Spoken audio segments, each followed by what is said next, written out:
always be grateful, Ricky, that you started what you started here, because for us, we fell into it at Hito, but it was because you were there. That wouldn't have ever happened without you. So It's funny how people can touch others' lives over one choice. right? And it completely shift your world in such a positive way. Absolutely. So I want to. That's going to be my highlight. This is my shirt for today. It says be yourself. That being said, that's really what it's all about. Is that we tend to focus on the Joneses and what the Joneses do and what they drive and how they live and what they have and what they're going to think when I get this or I do this and I do that. And it's like, you know what?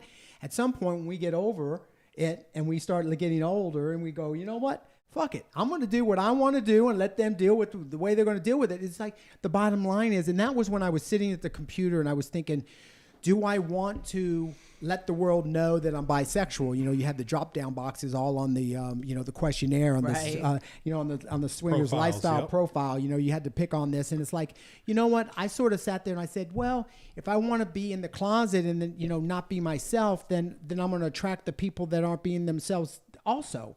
And it's like, do I want to be real and be who I am and let people do what they need to do? I went ahead and did that. And of course, I still was in the back of my head, but I'm thinking I'm being judged and whatever. And I think that's where this was really about. It's like, you know what? I want to go to parties where people feel comfortable that they're here.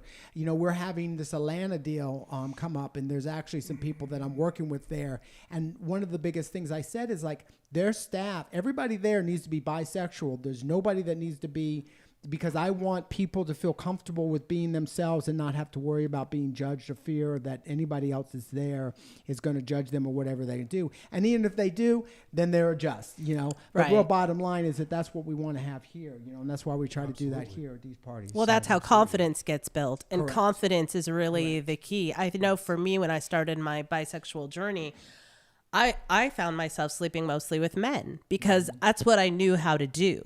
And so I had more confidence in that area. Reaching out for women was terrifying for me. And I kind of feel like that's where Sean's at now. He always talks about how he's most comfortable with the wives first. And I think that's because that's what he's always known, and once he feels safe with this couple, then he can take the next step. But it's as his confidence grows, and I've seen it grow leaps and bounds, he gets a little bit more comfortable. And I think that that's a common theme for a lot of people who come out later in life.